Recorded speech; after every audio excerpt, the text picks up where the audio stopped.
英国一项最新的研究登上了头条。根据离婚诉讼的数据显示，打呼竟然是导致夫妻离婚的前3大元凶之首。为什么看似睡觉中发生的小事会演变成离婚的大事？冰冻3尺非一日之寒。其实危机的根源不在于打呼的噪音，而在于另一半面对问题时那种不可理喻的态度。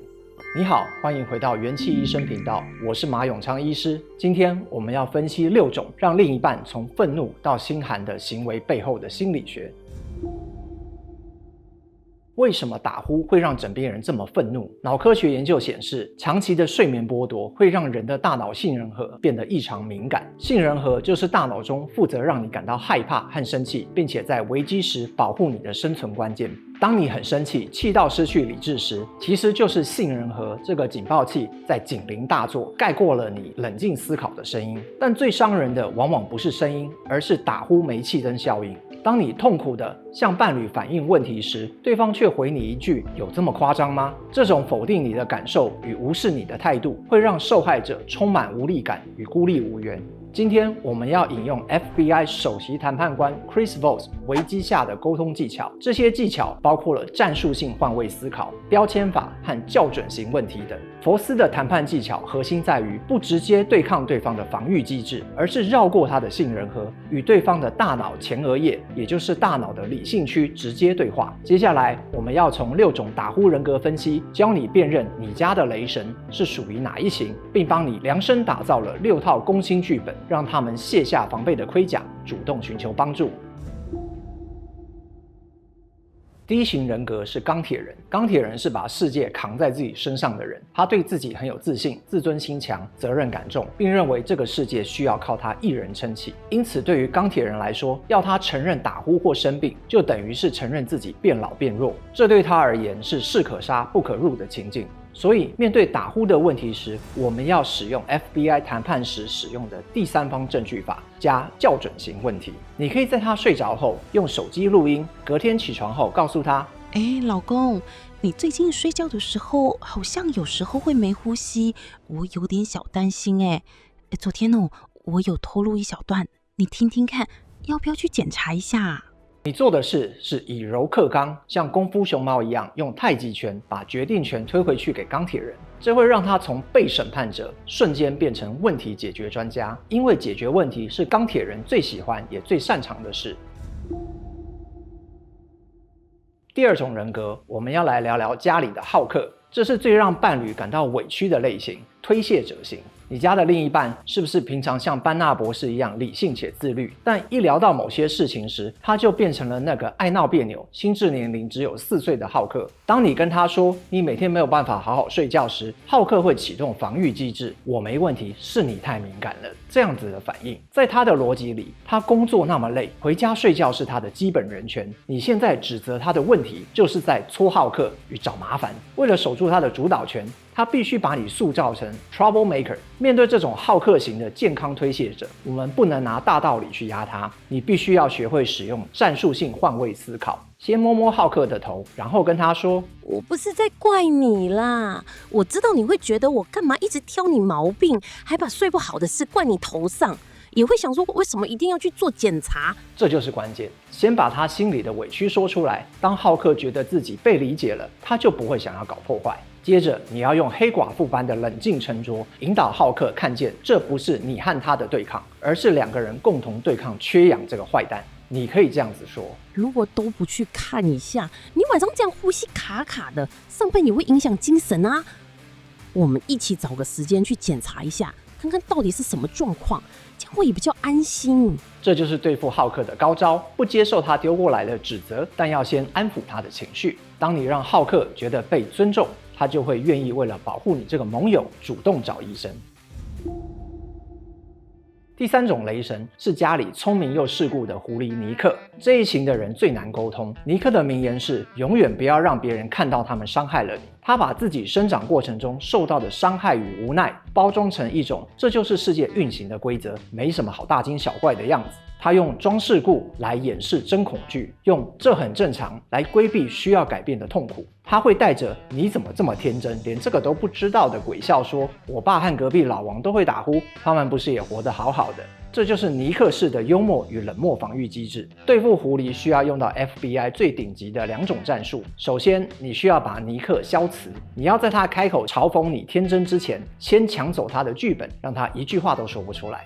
第一步，找到他常用的防御标签。你回想一下，平常这只狐狸都是怎么反击你的？他是不是常说你大惊小怪、乱信网络文章、吃饱太闲？你要收集这些他想要用来攻击你的词汇，在谈判中先发制人。第二步，抢先自黑，选一个放松的假日下午，坐在他旁边，语气轻松，甚至带一点幽默，直接把那些标签贴在自己的脸上，像是我昨天晚上做了一个很奇怪的梦哦，梦到我在开车，开到一半突然有那种很吵的声音，好像车子快爆炸了，我直接被吓醒，结果醒来才发现那个声音是你在打呼啦，害我昨天几乎没什么睡。你先承认你自己太敏感，爱大惊小怪。他原本准备好要吐槽的话，通通被你抢先讲完了。这时候，他一直以来赖以为生的防护罩就会瞬间消失。第三步，观察他的反应，并抛出校准型问题。这时候你要观察他的反应，如果他一句话都说不出来，或者故作镇定，那就代表你成功消磁了。这时他的理性大脑，也就是前额叶开始运转，打蛇随棍上。我有去查一下啦，网络上是说，如果打呼很大声，有可能跟睡眠呼吸中止有关。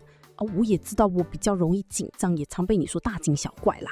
那你觉得我们要怎么处理会比较安心一点？最后，你要用到 FBI 的终极关门技巧——恐惧转移。鸵鸟心态的人对于现在的困扰免疫，但对未来的失能敏感。你要正面直击狐狸内心最害怕的一点：失去优雅与自由。你可以这样说：我其实不是在意你打呼的声音啊，我有看到新闻说，这种状况久了可能会增加中风或心肌梗塞的风险。像你之前那个学长的事情啊，我想到就有点怕。再加上你平常又会喝酒，我就更紧张。想说我们退休之后不是还要一起出去玩？我不想以后老了变成跟爸妈一样要一直跑医院。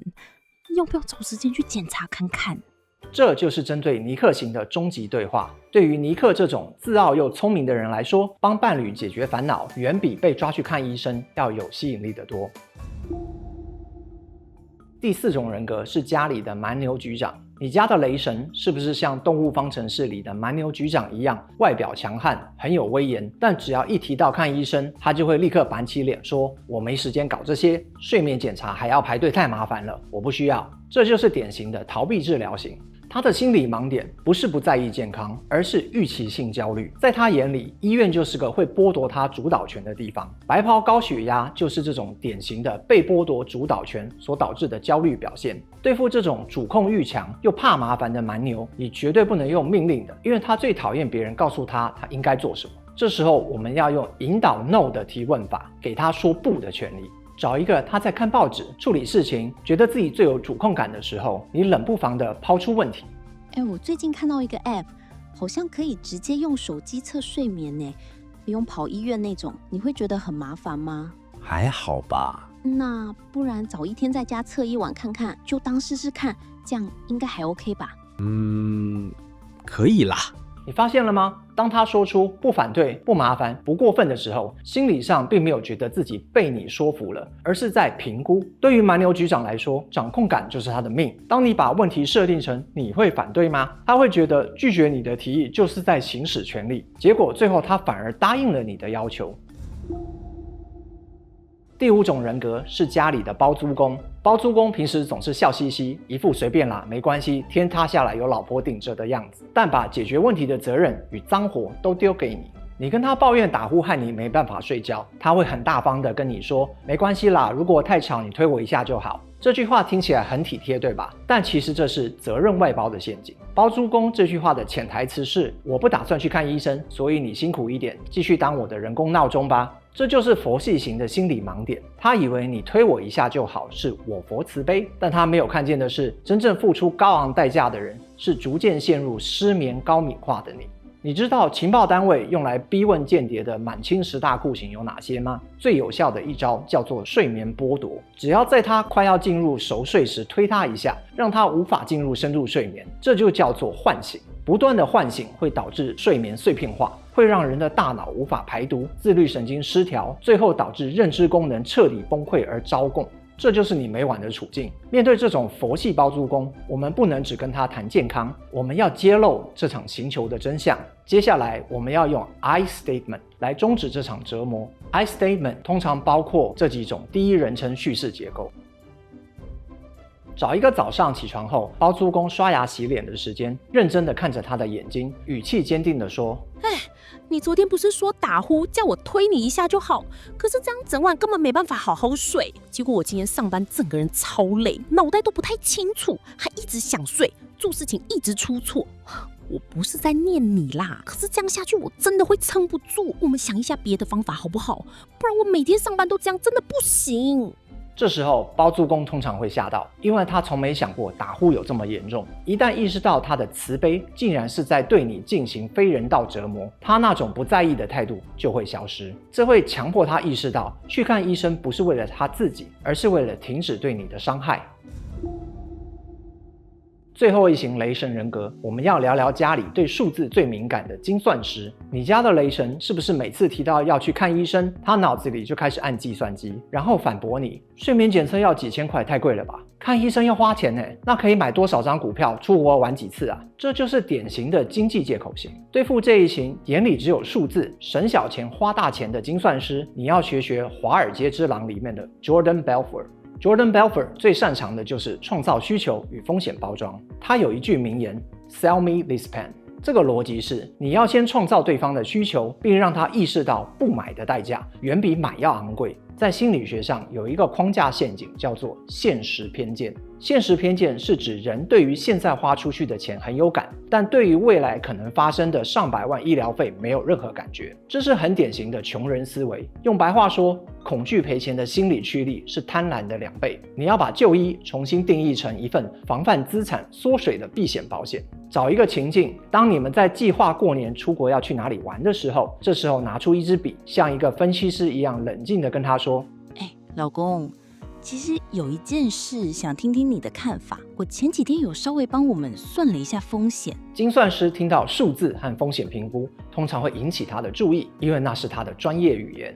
就你打呼那个啊，我后来想一想，其实去检查也才几千块而已。可是如果真的拖到有问题，后面那种住院请看护，那个钱真的差很多一天就判了好几千，还不一定只住1天。我觉得跟那种比起来，现在先花个几千块确认一下，好像比较划算，也不用在那边担心。你觉得这样是不是比较合理？